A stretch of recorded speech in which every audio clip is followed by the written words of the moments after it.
दोस्तों 1500 से 5000 रुपए तक आता है यह इंजेक्शन। और बात यह है ओनली इंजेक्शन की फॉर्म में आता है, ना कि टेबलेट्स आती है और ना ही कोई कैप्सूल्स आती है। वेल हाय एवरीवन, मैं आकाश कुमार और आज आप सभी को इस वीडियो में बताने वाला हूं मेरोपिनेम इंजेक्शन के यूजेस, उसके साइड इफेक्ट्स और कुछ उसके कॉन्ट्रा इंडिकेशंस के बारे में। दोस्तों मेरोपिनेम इंजेक्शन जो बहुत महंगा इंजेक्शन आता है और यह एक एंटीबायोटिक होता है जो बैक्टीरिया को किल करके इन्फेक्शन से बचाता है। यह कोई भी वायरल इन्फेक्शन या फिर फंगल इन्फेक्शन को ठीक करने के लिए नहीं काम में लिया जाता है, क्योंकि यह एंटीबैक्टीरियल इंजेक्शन होता है। तो इसलिए इसको कोई भी फ्लू कंडीशन या फिर कोई सामान्य सर्दी जुकाम या फिर कोई भी वायरल इन्फेक्शन में काम में नहीं लिया जाना चाहिए दोस्तों। लेकिन बात यह आती है कि एंटीबैक्टीरियल इंजेक्शन तो है, लेकिन इतना महंगा क्यों आता है। इसकी जगह एमोक्सिलिन इंजेक्शन आता है, अमिकासिन आता है, यह काम में ले लेते, यही काम में ले लेते। ठीक है, यह इतने महंगे क्यों नहीं आते, यही इतना महंगा क्यों आता है, काफी सारे सवाल उठते हैं इसके बारे में। क्योंकि दोस्तों यह बहुत ज्यादा स्ट्रॉन्गेस्ट एंटीबायोटिक है। इसमें जो सोल्ट कंटेंट मिलाए जाते हैं वह बहुत ज्यादा एक्सपेंसिव, स्ट्रॉन्गेस्ट और इफेक्टिव फॉर्म में होते हैं अपनी बॉडी के लिए। और यह इंजेक्शन और उस कंडीशन में काम में लिए जाते हैं जब कोई और एंटीबायोटिक अपनी बॉडी में काम नहीं कर रही है।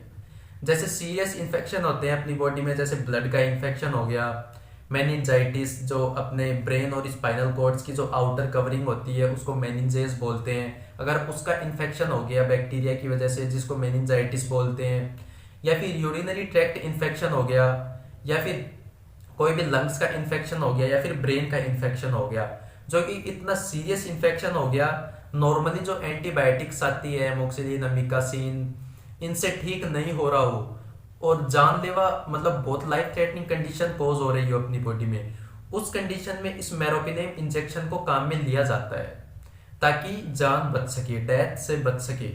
इसलिए इसको काम में लिया जाता है। वरना अमिकासिन और एमोक्सिलिन को भी ले सकते हैं, लेकिन ये इतने ज्यादा स्ट्रॉन्गेस्ट और इफेक्टिव नहीं है दोस्तों। काफी बार इसके दुष्प्रभाव भी देखने को मिल सकते हैं, जिनको अपन साइड इफेक्ट्स के रूप में देखते हैं, या फिर साइड इफेक्ट्स जिनको अपन बोलते हैं। तो उसमें इंक्लूडेड है, जैसे कभी कभी उस पर्सन में नोजिया वोमिटिंग भी हो सकता है, या फिर डिजीनेस, चक्कर भी आ सकते हैं, या फिर उसकी बॉडी जो है वो रेजिस्टेंट भी हो सकती है इन एंटीबायोटिक्स से।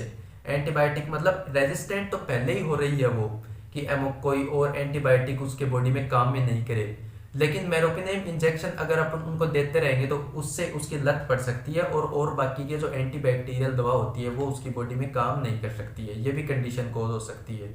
या फिर कुछ कंडीशंस ऐसी होती है साइड इफेक्ट्स में, जैसे उनके बार बार फ्रीक्वेंसी ऑफ यूरिनेशन आ जाना, या फिर पसीने आते रहना, चक्कर आ जाना, उल्टी आ जाना, वोमिटिंग हो जाना, ये साइड इफेक्ट्स उसमें देखने को मिल सकते हैं। कुछ कंडीशंस दोस्तों ऐसी होती है जिनमें उन पर्सन्स को ये मेरोपिनेम इंजेक्शन नहीं देना चाहिए, मतलब बोल सकते हैं अपन उनके लिए कॉन्ट्रा इंडिकेटेड रहती है। वो पर्सन्स होते हैं जिस किसी के भी लीवर फेलियर होया हुआ हो, या फिर रीनल मतलब जिसको किडनी फेलियर बोलते हैं वो होया हुआ हो, या फिर जो लेडी प्रेग्नेंट स्टेट में हो, लैक्टेटिंग स्टेट में हो, उनको यह इंजेक्शन बिल्कुल भी नहीं देना चाहिए। क्योंकि अगर रीनल फेलियर और लीवर फेलियर वाले जो पर्सन्स होते हैं उनको ये इंजेक्शन देंगे तो उनकी बॉडी में लाइफ थ्रेटनिंग कंडीशंस कोज हो सकती हैं, एनाफाइलेटिक रिएक्शंस हो सकती है, और जिसकी वजह से उनकी जान भी जा सकती है। तो इसके लिए इंजेक्शन उनमें काम में नहीं लेते हैं।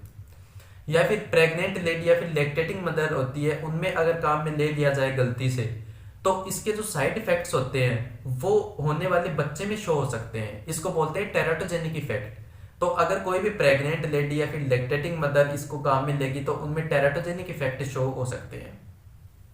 तो दोस्तों ये वीडियो आपके लिए बहुत ज़्यादा इन्फॉर्मेटिव थी, बहुत ज़्यादा नॉलेजेबल थी। आपको लगा कि ये वीडियो थोड़ी भी इन्फॉर्मेटिव है, नॉलेजेबल है, तो वीडियो को लाइक एंड कमेंट ज़रूर कर दें। चैनल को सब्सक्राइब करना ना भूलें। Thank you.